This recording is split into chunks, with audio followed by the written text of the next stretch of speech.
There should be no fence here. That's good. Make it a good major can goose this smuck. Get us moving. Is there a problem, Captain Sobel? Who said that? Who broke silence? I think it's Major Horton, sir. I think maybe he's moving between the platoons, sir. What is the goddamn holdup, Mr. Sobel? A fence! Sir, God. A hobby burnout fence. Oh, that dog just ain't gonna hunt. Now, you cut that fence and get this goddamn platoon on the move! Yes, sir! Where's my goddamn wire cutters? Welcome back to the channel, everyone. If you're new, I'm the Bloody Mama. Today we'll be continuing the 12-hour army challenge, this time with Karahi. I'm going to list the paints as I'm using them, but for the most part, the uniform will be painted with the AK Interactive World War II US Army paint set. I was initially going to make a review on this paint set, but I thought it was best to leave it for this video. There are a lot more muted tones, which is, I find myself using more muted tones anyway, so that works out well for me. But if you're looking for a more vibrant colour scheme, I wouldn't use this. Quick review, I'll throw some pictures on. Overall, I really like it. There's two paints that I swap around, but we'll get to that. So yeah, let's start. So from a black prime, we're airbrushing on AK's M42 Uniform Green Ochre Khaki. I feel like I'm finally getting a hang with this airbrush. I believe last time it took me about 2 hours plus cleaning. So to bring that down to just 30 minutes was really surprising. So all I'm doing now is just adding on that green ochre to any spots that I missed. I am still leaving it kind of dark in the recesses, but this is just hitting high points that I really should have got with the airbrush. So moving on now, we're using AK's US olive base uniform and we're just putting it on those artillery pieces in the box set. The greens on these artillery pieces do vary. I have seen darker greens, but I feel like this does a good job of differentiating the artillery pieces from the rest of the units. We're also going to be using this for any bazookas if you have any built. Did find references again of darker bazookas, but this does the job. So I initially planned to use AK's dark olive green for these helmets, but I realised I could save myself a lot of time just by using Militarum green contrast paint. At the start of the video when I mentioned about swapping two paints around, it was in reference to the helmet. So on the paint set it actually has US olive base uniform down as the helmet colour, but I find with these airborne netted helmets it's actually better to do a dark olive green first base coat, and then once that's dry, going over with a dry brush of US olive base uniform. So keep your dark olive green out because we're going to use it to fill in these patches on the knee pads and the elbow pads. Try and keep it neat because when you're on a time challenge like this, you want to save time by not making any mistakes. It's easier said than done. So at this stage, we only have a few more base coats to put down before we can move on to an enamel wash. So just a side note, I was lucky enough to get my hands on a Thirsty Work Mini. So I thought I'd get him painted up with the rest of the infantry, just to make this challenge harder for myself. So we're just under 2 hours in, it's time to paint the faces. From a Zenithal Prime, which is black with a downward spray of white, we're using a Crusader Skin speed paint. We're letting this pool in the recesses around the eyes, the nose and the mouth, as well as around the straps if there are any, but keeping it clean on the cheeks. Under normal circumstances, I'm a bit of a contrast paint hater, to be honest. But I must admit, it's one of my favourite ways to paint skin. My go-to is normally a Zenithal highlight, then a contrast paint, and then go over the top with layer paints. So because Lewis Nixon is a limited edition mini, I'm going to be painting him a different way to the rest. If you want to see the way I paint him, then check out my 95th Rifles paint guide because I use that on Sharp himself.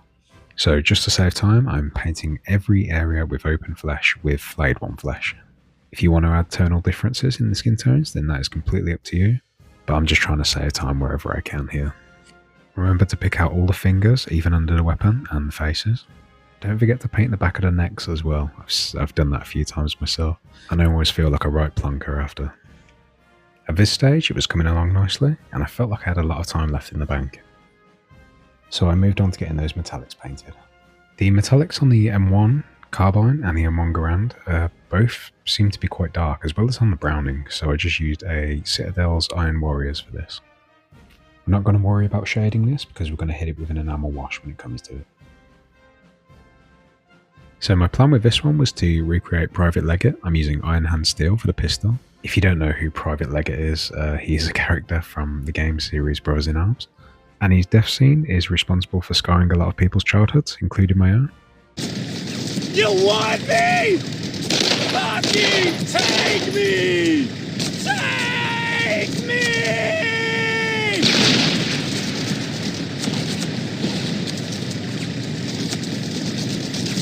So moving on to the rest of the weapons, I'm using Iron Warriors again for any Thompsons, any BARs, any automatic weapons basically.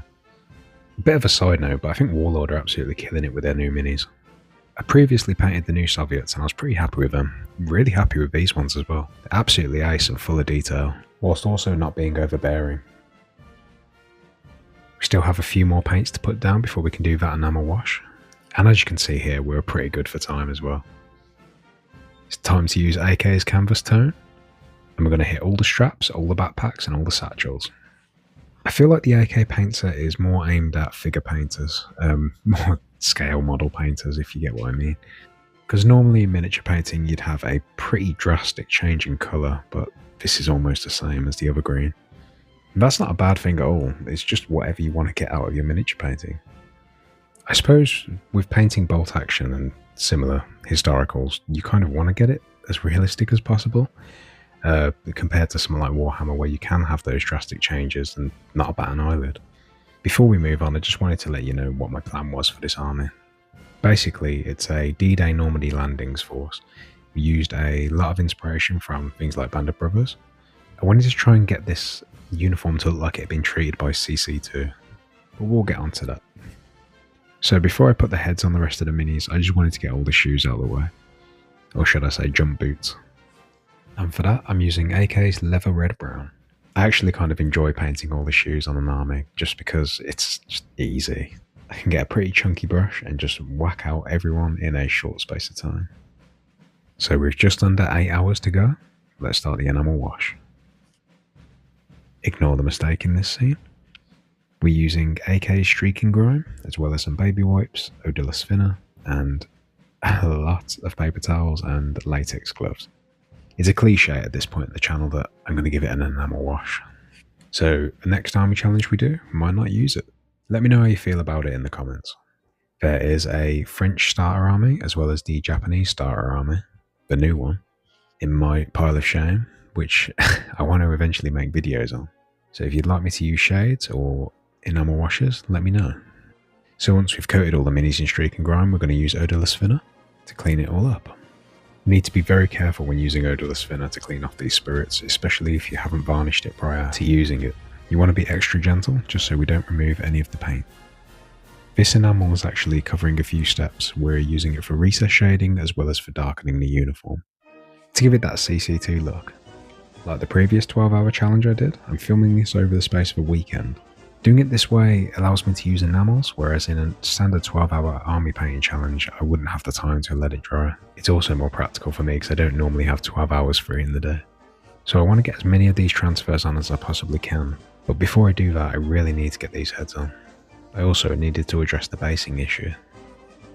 It's not perfect, but it's a pretty good effect. Obviously a uniform that had been CC2 treated would be much darker, but this works well enough. As you can see here, I'm noticing that I didn't paint the ammo belt using the canvas tone. I really need to get on that. But like I said before, I need to get these heads done first.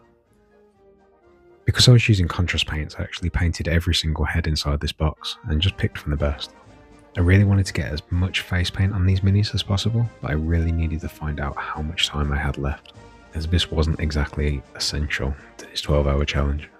So if you're interested, this is the difference between a painted and Streak and Grime face versus a contrast painted face. It's completely up to you what you go for. Just be sure to highlight the hands or any exposed areas in a correct highlight. I messed this up and you'll see that later. With just over 6 hours to go and all the enamel dried, it's time to paint the weapons, specifically the wooden parts. For the Garands and the BARs, we are using Doomball Brown. If you have free time, you can always highlight these with Rhine Oxide. Kind of messed the filming up here, but that is a M1 Garand being painted with Doomball Brown. Apologies for the terrible camera work. So at this point, we're moving on to the M1 carbines. Doing this a bit differently. I'm going to use Xandri Dust as the base layer. And then once that's down, we're going to give it a highlight of Rhine Oxide. Just giving little Rhine Oxide stripes just to give a wood grain effect. 6 hours and 21 minutes in, almost 22. decided to paint in the metallics for the rifles using Iron Warriors again. In my head, M1 Garands and M1 Carbines always seemed to have lighter metallics, but all the references I found had a almost black metallic effect. So Iron Warriors will do for that.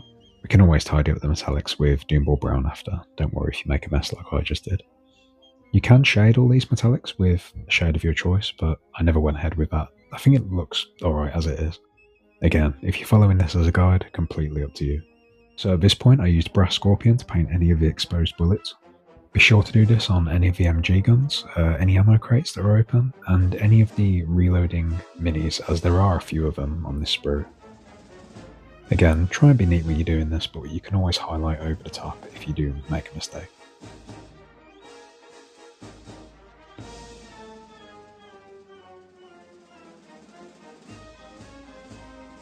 We're also painting in the artillery shells or the howitzer shells in brass, and then painting the cap head in black. You'll see that in a minute. So I'm painting these mortar case covers in Rhinox hide. I had no idea what these were and was trying to find references for ages for them. And this is what I mean by painting the heads in black. We're also going to paint the tyres in at this point, because we may as well.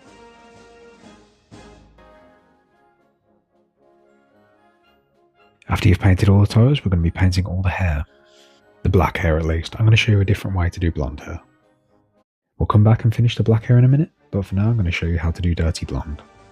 The way I'm showing you here is Hobby Goblin Joe's dirty blonde recipe, just altered to the paints that I have at the minute. So to start, we're doing a base layer of Doomball Brown, followed by thin lines of Xandria dust following the hairline, and then finally a light glaze of Avalanche Sunset in between the Xandria dust lines that we just did. If you don't already follow Hobby Goblin Joe, give him a follow. He makes multiple recipes and posts them on his Instagram. Best to check him out if you want more nice recipes like this one. So that's the blonde hair done. Now we're going to move on to the highlights for the black hair. We're going to be using Eshin Grey for that. And all we're going to do is kind of the same thing we did with the Xandria dust on the previous stage. We're just going to follow that hairline using thin lines. With time now running out, I decided that I had to get the basing done, as in my opinion it's one of the most important parts of painting a mini. Using AK's Terrain's Dark Earth. Personally, in retrospect, I should have used a lighter earth tone, but I didn't have any to hand, so this did the trick. So I'm applying this with a Citadel texture spatula, I guess you'd call it. It's pretty handy. You can use an old brush, but I think these work brilliantly.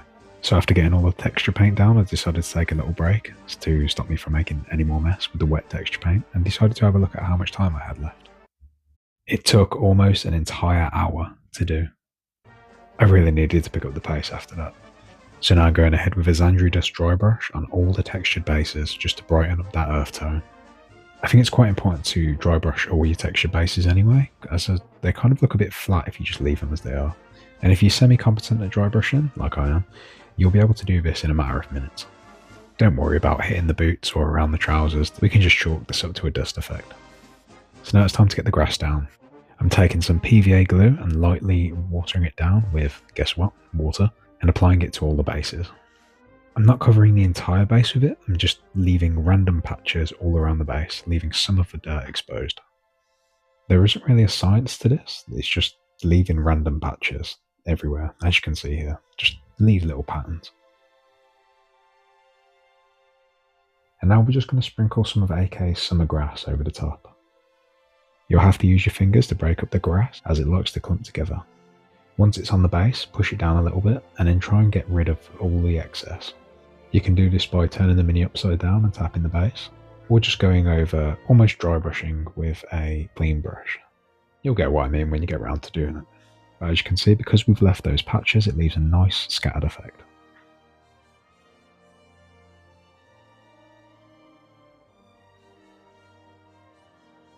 With just over 2 hours to go, I wanted to get the little details bang on now.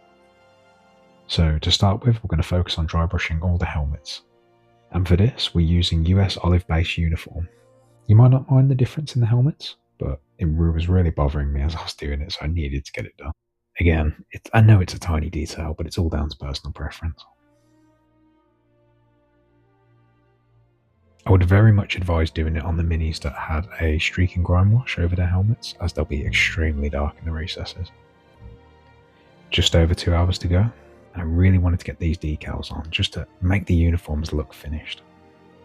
I'm slowly warming up to decals. I used to absolutely hate applying them, but I'm slowly getting better at it. I would advise using some Vallejo's decal softener once they're applied, just to get them to adjust to all the little grooves in the uniform. With just over an hour and a half to go, I decided to get some more detail added to these bases, so I'm going to be using some plants that I have on hand, using super glue to apply them to the base. I cannot remember where I got these from. I believe it was on eBay, but any plants will do. After I placed all the plants, I decided to get some face paint painted onto these minis. The inspiration for all these markings were taken from references I found online of the paratroopers prior to the D-Day landings. There's plenty of them around, so if you want to do the same, just have a look online. Again, it's another one of those little things that is worth doing just to really add some character to these minis.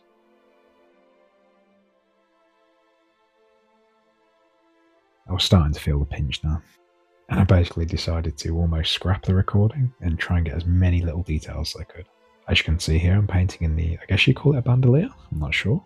Correct me in the comments if you know the name of this. I also was painting in goggles and any other small details that I found. Decided to call it a break with just 2 minutes remaining. And this is what they look like. Now, I did kind of address this earlier. I didn't use the right highlight when I applied the contrast painted heads onto the minis. I should have used deep Kim Flesh, but I completely forgot to do it. Fortunately for me though, I spent 10 minutes doing it after I filmed all this, so they are fixed. You'll have to trust me on that one. But yeah, this was Kurahi in 12 hours. If you've enjoyed it, drop a comment, drop a like, or even subscribe. It just lets me know that I'm not wasting my time by filming these challenges.